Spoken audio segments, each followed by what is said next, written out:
Kerala files மாதிரியான கதை, அதனால தான் நீங்கள் சென்னை ஃபைல்ஸ்னு பேர் வச்சுருக்கீங்களா டைட்டில்? ஹலோ, அப்படி அதாவது சென்னையில் நடக்கக்கூடிய ஒரு கிரைமுடைய மேட்ரு சென்னையிலிருந்து வந்துட்டு ஒரு கேஸ் எங்கிருந்து தொடங்கி எப்படி முடியுதுங்கிறது தான் எங்களோட கதை. ஸோ சென்னை ஃபைல்ஸ் அப்படிங்கிறது வந்துட்டு இதுக்கு பொருத்தம் வந்தது. வேற ஒரு விஷயத்தோட கனெக்ட் பண்ணி இதில் ஒன்றும் வைக்கல. ஒருவேளை கேரளா ஃபைல்ஸு காஷ்மீர் ஃபைல்ஸ் வரலைனாலும் இது சென்னை ஃபைல்ஸாகவே இருந்திருக்கும். டைரக்டர் சார், இது வந்து இங்கே ஆடியோ இங்கே இங்கே இங்கே சார், சாரி. இது வந்து தமிழில் உங்களுக்கு முதல் படம், வாழ்த்துக்கள். ஓகே, நன்றி. டைட்டில் வந்து முதல் பக்கம், முதல் தேதி ரிலீஸ் ஆகுது ஆகஸ்ட்.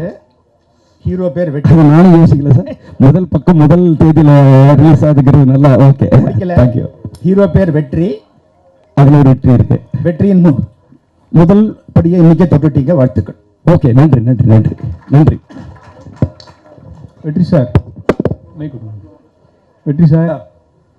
சார், இந்த தமிழ் சினிமாவில் ஒரு காலத்தில் மோகன் சார் வந்து பாட்டு பாடினார். நிறைய படங்கள் பாட்டு பாடி மைக் மோகன் அப்படின்னு வந்துட்டார். உங்களோட படங்கள் முதல் படம்லேருந்து இந்த படம் வரைக்கும் ஒரு மாதிரி டார்க் ஷேடாகவே நிறைய இருக்கு. ஒரு கிரைம் கதை, இந்த மாதிரி கதையெல்லாம் தேடி உங்கள்கிட்ட வருதா, இல்லை உங்கள் டேஸ்ட்டா? இல்லை, அவங்க தான் தேடி வர்றாங்க. அந்த கேரக்டருக்கு நீங்கள் தான் பண்ணணும் அப்படின்னு சொல்லி அவர் தான் சொல்கிறாரு. நம்ம கலர்ஃபுல்லாக பண்ணுறதுக்கு நம்ம ரெடி தான், பார்ப்போம். சார், இயக்குனருக்கு ஒரு கேள்வி. வாழ்த்துக்கள், பார்க்கறதுக்கு நல்லா இருந்துச்சு சார் ட்ரெய்லர் பார்க்குறது. யூஏன்னு போட்டிங்க, சென்சார்டுன்னு போட்டிருக்கீங்க.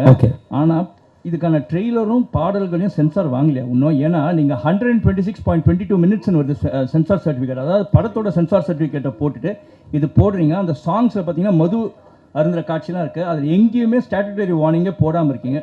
அதை தெரிஞ்சு அப்படியே மேனிப்புலேட் பண்ணுமே அப்படின்ற மாதிரி பண்ணிட்டீங்களா தைரியமா? இல்லை, அப்படி இல்லை. என்னென்ன ஆக்சுவலி வந்துட்டு இன்னைக்கு வந்து நம்ம இந்த ட்ரெய்லர் லான்ச் வந்துட்டு பண்ணுறது வந்து பிளான் முதல்ல இல்லை. ஆனால் வந்துட்டு இன்னைக்கு பண்ணணுங்கிற மாதிரியான ஒரு மெசேஜ் அமைஞ்சுது. ஸோ நம்மளுடைய பத்திரிகையாளர்களுக்கு வந்துட்டு நம்ம படத்தை வந்து அவங்களுக்கு காட்டணும். அவங்க தான் வந்துட்டு இதை வந்து சரி என்ன பண்ணலாம் அப்படிங்கிறது. ஆனால் நான் அங்கே ஒரு தப்பு தான் நடந்திருக்கு, நான் இல்லைன்னு சொல்லலை. இதை வந்து நம்ம வந்து ப்ராப்பராக வந்துட்டு ட்ரெய்லரை வந்து ரிலீஸ் பண்ண போகிறது 25th மேலே தான். 25th மேலே தான் ட்ரெய்லர். டீசர் வந்து நம்ம ஆல்ரெடி ரிலீஸ் பண்ணிட்டோம். ப்ராப்பராக ரிலீஸ். இது எக்ஸ்க்ளூசிவ் ஒன்லி மீடியா பார்க்கறதுக்கு. ஆமாம், மீடியா பார்க்கறதுக்கு. மீடியா மக்கள், மீடியாங்கிறது வந்து மற்றவங்க போய் சேர்றதுக்கு முன்னாடி நீங்க போய் சேர்ந்துருவீங்கிறதுனால அந்த மரியாதையை வந்து, அதாவது சொல்லுவாங்க ஒரு மர்டர் நடந்த இடத்துல போலீஸ் வர்றதுக்கு முன்னாடி மீடியா போயிடும். அப்படி வந்து என்னுடைய மீடியா வந்து பார்க்கணுங்கிறதுக்காக அப்படி ஒரு விஷயம் இருக்கு. ஆனால் இதுல கூட இன்னொரு விஷயம் சொல்றேன். ஒரு கதை ஸ்டோரி ஒன்று நான் நரேட் பண்ணியிருக்கேன். ஒரு ஊர்ல ஒரு சிங்கம் இருந்தது, அது ஒரு ஆர்ட் அப்படிங்கிற ஒரு விஷயம். அது வந்து அந்த வாய்ஸ் வந்து நம்ம இயக்குனர் நடிகர் சமுத்திரக்கனி வந்து பேசி தரதா சொல்லியிருக்காரு. ஸோ அவர் வந்து இப்போ ஹைதராபாத்தில் ஷூட்டிங்கில் இருக்காரு. ஸோ அவர் வந்ததுக்கு அப்புறம் இந்த மிக்சிங் வேலையெல்லாம் பண்ணிட்டு ப்ராப்பராக வந்து ரிலீஸ் பண்ணணுங்கிறதுக்கு முன்னாடியே வந்துட்டு ஒரு ரிலீஸ் பண்ண வேண்டிய ஒரு நெசிட்டி வந்து சரி அந்த நேரத்தில் வந்து நம்ம பத்திரிகையாளர்கள், நம்ம குடும்பமான தொலைக்காட்சி நண்பர்களுக்கு வந்து நம்ம காட்டுறதுல தப்பு இல்லைங்கிறதுக்காக பண்ணியிருக்கோம். தவறு இருந்தால் வந்து மன்னிச்சிருங்க. டைரக்டர் சார், சார் மூத்த சார், இப்போ படத்தில் வந்து முதல் பக்கம் டைட்டில் வச்சிருக்கீங்க. ஓகே. பட் எப்பவுமே ஒரு புக்குன்னு எடுத்துக்கிட்டா கிளைமேக்ஸ் வந்து கடைசி பக்கத்தில் தான் இருக்கும். Okay sir. இதுக்கு படத்துக்கு முதல் பக்கம் டைட்டில் வச்சதுக்கு என்ன காரணம்? அது மட்டும் இல்லாமல் அந்த படத்தில் சிங்கம் யாரு, நரி யாரு? சிங்கம் வந்து வழக்கமாக ஹீரோவை தான் சிங்கம் சொல்லுவாங்க. ஓகே. வில்லனை நரின்னு சொல்லுவாங்க. ஓகே. ஆனால் இதில் நீங்கள் வில்லனை சிங்கம் சொல்கிறீங்க, ஹீரோவை நரின்னு சொல்கிற மாதிரி ட்ரைலர் தெரியுது. Okay sir. முதல்ல வந்துட்டு ஒரு டீசர் ட்ரைலர் அப்படிங்கிறது வந்து பப்ளிக் வந்து பார்க்கறதுக்கு வந்து அவங்களுக்கு வந்து ஒரு இம்பாக்ட் பண்ணுற ஒரு விஷயம். அது ஒரு விளம்பரம் தான், சினிமா கிடையாது. இதை பார்த்து வந்து யாருனாலும் கதை புரிஞ்சிக்க முடியாது. ஸோ இது என்ன ஜானர்னு புரிஞ்சிக்க முடியும். ஸோ ஜானரில் வந்து புரிய வைக்கிறதுக்கு வந்து இந்த ட்ரைலரும் உள்ளே வர்றதுக்கு வந்து ஒரு கன்ஃபியூசிங் வந்து எல்லா படத்துலையுமே இருக்கும். உதாரணத்துக்கு பார்த்தீங்கன்னா ராட்சசன் படத்தினுடைய ட்ரைலர் நீங்கள் பார்த்தீங்கன்னா ராட்சசன் படத்தில் இருக்கக்கூடிய ஷூட்டிங் சீனோட இது ட்ரைலரில் வந்து வச்சுருப்பாங்க. படத்திலேயே வந்துட்டு ஒரு ஷூட்டிங் சீன் ஒருத்தனை வந்து கொலை பண்ணுற மாதிரி ரத்தத்தோட இருக்கிற மாதிரி இருக்கும். அது ட்ரெய்லரில் வச்சுருப்பாங்க. ட்ரெய்லரில் உங்களுக்கு என்ன இம்பாக்ட் கொடுக்கணும்னா, ஓ இவன் ஒரு கொலை பண்ணுறான் போல் இருக்குன்னு. படம் பார்க்கும்போது பார்த்தோம்னா அது ஆக்சுவலி வந்து பார்த்தா படத்தில் ஷூட்டிங்காக இருக்கும். ஸோ அது மாதிரி இந்த நரேஷன் வந்து ஒவ்வொருத்தருக்கும் ஒவ்வொரு இம்பாக்ட் கொடுக்கும். இப்போ நீங்கள் சொன்ன மாதிரி யார் ஹீரோ, யார் சிங்கம், யார் நரி, ஒரு குழப்பம் இருக்கா? இந்த குழப்பம் வேணும், அதுக்காக பண்ணியிருக்கிறது. நீங்கள் படம் பார்க்கும்போது யார் சிங்கம் யார் நரின்னு உங்களுக்கு தெரிஞ்சிடும். வெற்றி சார் அதே தான். சிங்கம் நரி ரெண்டு கேரக்டரும் நீங்கள் தான் வச்சுருக்கீங்களா? எங்கிட்ட கேட்குறீங்களா? வெற்றி ஹீரோ சொல்லுங்க. அதாவது சொல்றாரு இல்லையா சிங்கம் மாதிரி, இந்த 2 கேரக்டரும் நீங்க தான் பண்ணிருக்கீங்களா? இல்லை, அந்த மேட்ரை நான் இப்போ ட்ரெய்லரில் பார்த்தா தெரிஞ்சுக்கிட்டேன். படத்தில் அது இல்லை. அதுக்கும் அது டைரக்டரோட சாய்ஸ் தான். மைக்குக்கு தயாரிப்பாளர் சார். ஆக்சுவலி நம்ம ஹீரோட்ட வந்து கதை சொல்லுவோம், படத்தோடைய கதை சொல்லுவோம். ஹீரோட்ட வந்து ட்ரெய்லர் சொல்ல மாட்டோம். அவரே வந்து இப்பதான் ட்ரெய்லர் பார்த்துருக்காரு. யார்கிட்ட மைக் கொடுக்கணும்? தயாரிப்பாளர் ப்ரொடியூசர் கொடுக்குங்க, வில்லன் கிட்ட. சார், இப்போ நீங்க படங்கள்லாம் பார்த்துட்டு ஹீரோவை பிடிக்கல, அதாவது ஹீரோ இன்ஸ்பயர் பண்ணல, வந்து வில்லனை தான் எனக்கு இன்ஸ்பயர் ஆச்சு, அதனால தான் வில்லனாக நடிக்க வந்திருக்கேன் அப்படின்னு சொன்னீங்க. நிறைய ஹீரோ பேர் சொன்னீங்க.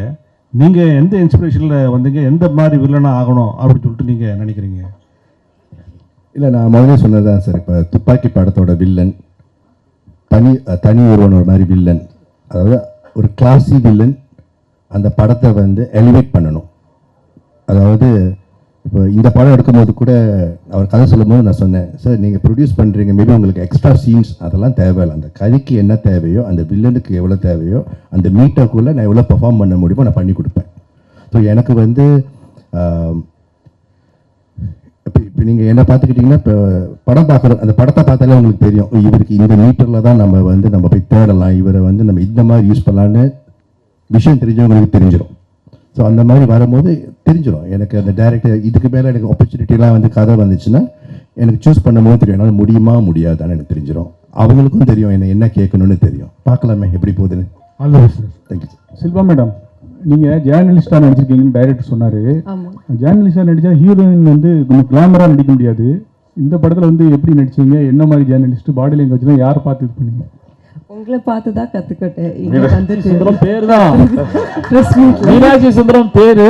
ஆனால் அவர் வந்து சுந்தரத்தில் மீனாட்சி இருக்கிறதுனால மீனாட்சி இன்ஸ்பயர் ஆகி பண்ணுவோம்.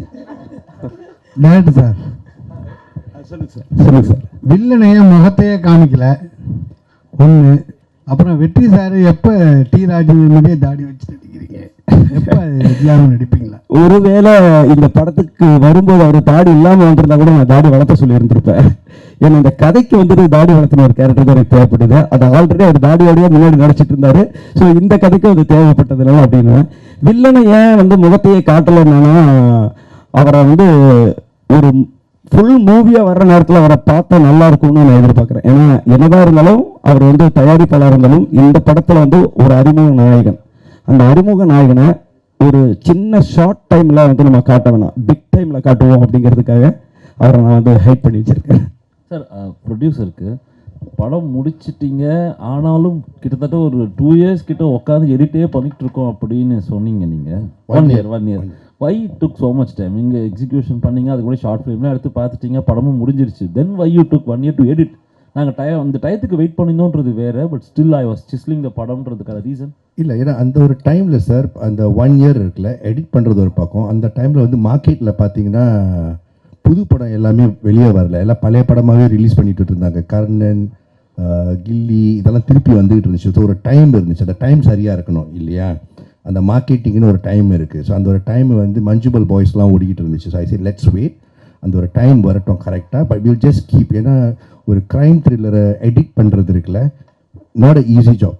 அந்த கரெக்டாக அந்த மீட்டரில் உட்காரணும், ரைட்? அப்புறம் பாட்டு இருக்குது, அந்த பாட்டை நம்ம திருப்பி இது பண்ணோம். அந்த பாட்டை வந்து மாஸ்டரிங் கூட நம்ம லண்டனில் கூட கொண்டு செஞ்சுட்டு வந்தோம். அந்த குவாலிட்டியை கொண்டு வருவோம், கரெக்டான டைமில் கொண்டு போவோம். ஏன்னா படம் வந்து 4 கோடியோ 5 கோடியோ அதை நம்ம கரெக்டாக மார்க்கெட்டிங் பண்ணணும். பிகாஸ் நான் வந்து பிஸ்னஸ் மேன்.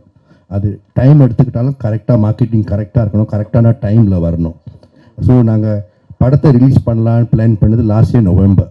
அங்கேருந்து நாங்கள் பார்த்துக்கிட்டே வரோம். இப்போ இந்த டைம் கரெக்டாக இருக்குன்னா ஒரு 1 to 2 weeks டைம் ஃப்ரேம் வேணும் கரெக்டான டைமில் வெளியாக்குறதுக்கு இல்லையா? கரெக்டாக இப்போ அமைஞ்சிச்சு. எனக்கு வந்து மார்ச்சில் ரிலீஸ் பண்ண சொல்லியிருந்தால் கூட பண்ணியிருப்போம். ஆனால் பெரிய படங்கள் வந்துக்கிட்டே இருக்குது, நமக்கு ஸ்க்ரீன்ஸ் கரெக்டாக கிடைக்கணும், அதெல்லாம் பிளான் பண்ணணும். சும்மா எடுத்தோம் அப்படின்னு பண்ண முடியாது, ரைட்? படம் நல்லாயிருக்கும், ஆனால் நீங்கள் கரெக்டாக கொண்டு போய் சேர்க்கலன்னா படம் நல்லா ரீச் வராது இல்லையா? ஸோ கரெக்டாக பொறுமையாக கொண்டு போயிருக்கோம், அவ்வளோதான். டைரக்ட் சார் ஒரு விஷயம் சொல்லுங்கள். அதாவது புது தயாரிப்பாளரோ இல்லை ஏற்கனவே படம் எடுத்துக்கிட்டு இருந்த தயாரிப்பாளரோ, அங்கே இருக்கீங்க, புது தயாரிப்பாளரோ ஏற்கனவே படம் எடுத்துக்கிட்டு இருந்த தயாரிப்பாளரை விட நீங்கள் நெருங்கி ஒர்க் பண்ணிடலாம். இவர் எல்லா விவரம் தெரிஞ்சவராக இருந்தார், இதனால் எப்படி ஒர்க் பண்ணீங்க? பிரச்சனை இருந்ததா? ஆக்சுவலி வந்துட்டு அது ஒரு வகையான ப்ளஸ்ஸாக இருந்தது. ஏன்னா எந்த ஒரு இயக்குனரும் ஒரு கதை வந்து அவங்க எழுதும்போது இது சூப்பராக இருக்கும் அப்படின்னு சொல்லி அவங்களுக்குள்ள ஒரு நம்பிக்கை இருக்கும், அதில் மாற்றமே இருக்காது. ஸோ அப்படி எடுத்து கூட ஏன் படம் ஃபெயிலியர் ஆகுது அப்படிங்கிற ஒரு கொஸ்டின்ஸ் இருக்குது. நல்ல படம் தானே, நல்ல கதையை தானே யோசிச்சிருப்பா, அப்படி இது வந்து ஃபெயிலியர் படம் பண்ணணும்னு யாரும் யோசிச்சிருக்க மாட்டாங்க. அப்படி ஒரு நல்ல கதை யோசிச்சு கூட வெளியில் வரும்போது அந்த படம் ஃபெயிலியராக மாறுதுன்னா அதில் சில குறைகள்லாம் இருந்திருக்கும். அந்த குறைகள் வந்து ஒரு இயக்குனராக, ஏன்னா அந்த படத்தினுடைய ஒரு தந்தையா எனக்கு என் மகன் மேலே வந்து எனக்கு குற்றம் தெரியாது. அந்த குற்றத்தை வந்துட்டு அவர் வந்து எடுத்து சொல்லும்போது அவர் சொன்ன எல்லாத்தையுமே நான் மாற்றலை. அவர் வந்து நான் நிறைய சிங்கப்பூரில் இருக்கக்கூடிய நண்பர்கள் காட்டினேன், நான் பார்த்தேன். எனக்கு இந்த இடத்துல மட்டும்தானே அதை நான் திரும்ப வந்து நான் பார்ப்பேன்.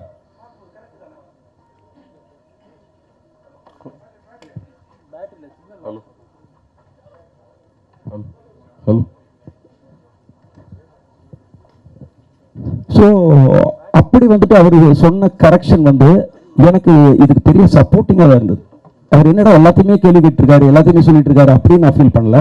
அது ஒரு வெற்றி படமாக அமையிறதுக்காக சொல்லக்கூடிய ஒரு விஷயத்த நம்ம ஏற்றுக்கணுங்கிற அந்த மனநிலையோட அதை நான் பண்ணதுக்கு அப்புறம் வந்து எனக்கு அந்த சேஞ்சஸ் தெரிஞ்சுது. ஸோ அவருக்கு வந்து நான் தேங்க்ஸ் தான் சொல்லிக்கிறேன். டைரக்டர் சார், ஹீரோ சார் சொல்லுங்க சார். இல்லை 1980 பார்த்தீங்கன்னா டைரக்டர் உங்களுக்கு தான். எனக்கு தானா? இங்கே இருக்கு. எனக்கு ஓகே. 1980 பார்த்தீங்கன்னா அறிமுக இயக்குனர்கள் எல்லாருமே லவ் ஸ்டோரியை தான் ஃபர்ஸ்ட் படமாக எடுப்பாங்க.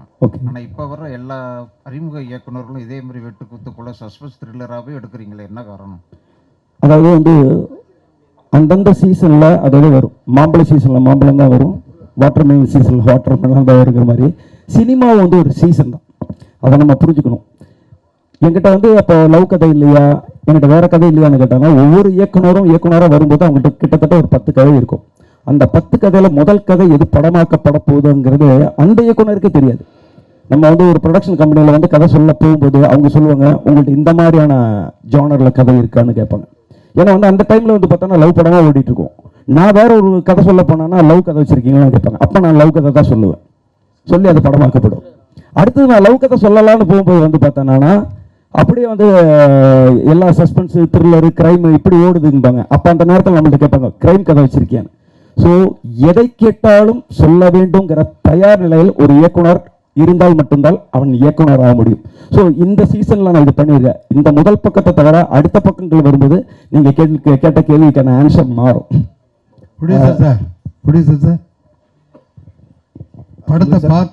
படத்தை இவ்வளோ லேட்டாக ரிலீஸ் பண்ணணும்னு நீங்கள் கரெக்ட் டயத்தை பார்த்து தான் ரிலீஸ் பண்ணி பார்த்தீங்க. ஆனால் இப்போ வாரத்துக்கு 10 படம் ரிலீஸ் ஆகிட்டுருக்கு. உங்கள் படம் 1ஆம் தேதி கிட்டத்தட்ட 7 படம் 8 படம் வருது, 12 படம் வருது. இதை எப்படி நீங்கள் சமாளிப்பீங்க சார்? மற்ற படத்தை பற்றி நான் கவலைப்பட போகிறது கிடையாது. எனக்கு என் படம் எவ்வளோ ரீச் போயிருக்கு அதுதான் எனக்கு தெரிஞ்சு. இங்கே இருக்கிறவங்க போஸ்டரை பார்த்து எனக்கு மெசேஜ் அனுப்புகிறாங்க. சிங்கப்பூர் மலேசியாவில் இருக்கிறவங்களுக்கு நியூஸ் தெரியும் இந்த மாதிரி படம் ஆகஸ்ட் 1 வருதுன்னு. எண்ட் ஆஃப் தி டே நம்ம 10 படம் வருதோ 100 படம் வருதோ ஃபர்ஸ்ட் ஷோலேயே தெரிஞ்சு போயிடும் இந்த படம் தேருமா தேராதான்னு தெரிஞ்சு போயிடும். நல்லா இருந்தால் பார்க்க போகிறாங்க. இல்லாட்டி நீங்கள் எவ்வளோ மார்க்கெட்டிங் நீங்கள் வந்து ஏரோப்ளேனில் பேனர் விட்டாலும் படம் ஊற்றிக்கிச்சுன்னா ஊற்றிக்கும். கரெக்டா? ஸோ எனக்கு தெரியும் ஃபர்ஸ்ட் ஷோ பார்த்துட்டு படம் நல்லா இருக்குன்னு சொல்லுவாங்கன்னு தெரியும். ஸோ நல்லா இருக்கிற படத்தை பார்க்க போகிறீங்க, இல்லைன்னா அதுவாக போய்க்கும். சார் கவலை இல்லை. ஹீரோ சார், சார் உங்களுடைய முதல் படத்துக்கும் 2வது படத்துக்கும் அதிக இடைவெளி இருந்துச்சு, அது எல்லாருக்குமே தெரியும். ஆனால் இப்போ சமீப காலமாக பார்த்தீங்கன்னா நீங்கள் வெள்ளிக்கிழமை நாயகனாக வந்துட்டு இருக்கீங்க. வாரத்தில் ஒரு வாரம் விட்டு ஒரு வாரம் உங்கள் படம் ரிலீஸ் ஆகிட்டு இருக்கு. இது எதனால சார்? சீக்கிரம் சதம் அடிக்க முயற்சி பண்ணுறீங்களா? இல்லை அப்படி இல்லை, அவர் சொல்கிற மாதிரி ஒரு வருஷத்துக்கு முன்னாடி பண்ண படம் இதெல்லாம். நிறைய படம் வந்து ரிலீஸ் பண்ணாமல் வச்சு இப்போ மொத்தமாக லைனாக ரிலீஸ் ஆகுது. அதனால தான் வந்து உங்களுக்கு டக்குன்னு வந்த மாதிரி இருக்குது. இல்லை இடையில ஜிவி பிரகாஷ் சார் வெள்ளிக்கிழமை நாயகன்னாங்க, இப்போ எல்லாருமே சொல்கிறாங்க சார் நீங்கள் தான் வெள்ளிக்கிழமை நாயகன் சொல்லிட்டு இருக்காங்க. ரொம்ப சந்தோஷம். வெற்றி சார், அதே இது கன்னிஷா, இன்றைக்கி உள்ள சினிமா வந்து கொஞ்சம் மோசமாக இருக்குது. ஒரு வருஷத்துக்கு 5% 6% படம் தான் ரிலீஸ் ஆகுது. நீங்கள் முகம் தெரிஞ்ச ஹீரோ, பிரபல ஹீரோனாலும் நீங்கள் என்னென்ன சவால் சந்திக்கிங்க? டிஜிட்டல் விற்க மாட்டுக்கு, சேட்டலைட் விற்க மாட்டுக்கு, சம்பளம், தேட்டர் ரிலீஸ் பிரச்சனை நிறைய இது. ஹீரோவாக உங்களுக்கு ஏதாவது ஆதங்கம், சவால், இதை மாற்றணும்னு ஏதாவது ஃபீலிங் இருக்கா? இல்லை, அதான் படம் நல்லா போச்சுன்னா அடுத்த படத்துக்கு சம்பளம் ஜாஸ்தியாக வாங்கலாம். இல்லைனா அவர் சொல்கிற மாதிரி எதுவுமே பிஸ்னஸ் ஆகாமல் தான் இருக்கும். படம் நல்ல கண்டென்ட் கொடுத்தோம்னா அது ஆட்டோமேட்டிக்காக டிஜிட்டலோ சேட்டலைட்டோ எந்த பிஸ்னஸ்னாலும் ஆகும். படம் நல்லா இல்லைன்னா அது பிஸ்னஸ் கொஞ்சம் ஸ்டாப் ஆகி தான் இருக்கும். சார் டைரக்டர் சார் சொல்லுங்கள். இந்த படம் ஒரு த்ரில்லர் படம், ட்ரெய்லர் பார்க்குறது தெரியுது. ஹீரோ வெற்றி அண்ட் ஹீரோயின் ஷில்பா மஞ்சுநாத் இவங்களுக்குள்ள கெமிஸ்ட்ரி எப்படி இருந்தது? ஸோ அவங்கள்ட்ட தான் கொஞ்சம் பெர்ஃபார்மன்ஸ் எதிர்பார்த்து வருவாங்க. அந்த ரசிகர்களுக்கு என்ன மாதிரியான இதாக இருக்கும்? ஓகே, இந்த கேள்வி ஆக்சுவலி அவங்க 2 பேர்த்துட்டு கேட்டிருக்கணும். பரவாயில்ல, ஒரு இயக்குனராக சொல்கிறேன். யாரோ சொன்னாங்க ரிப்போர்ட்டராக நடிக்கும்போது வந்து கிளாமராக இருக்காது, அப்படி இருக்கும்போது வந்து நீங்கள் எப்படி நடிச்சிங்கன்னா உண்மையாலுமே கிளாமர் கிடையாது.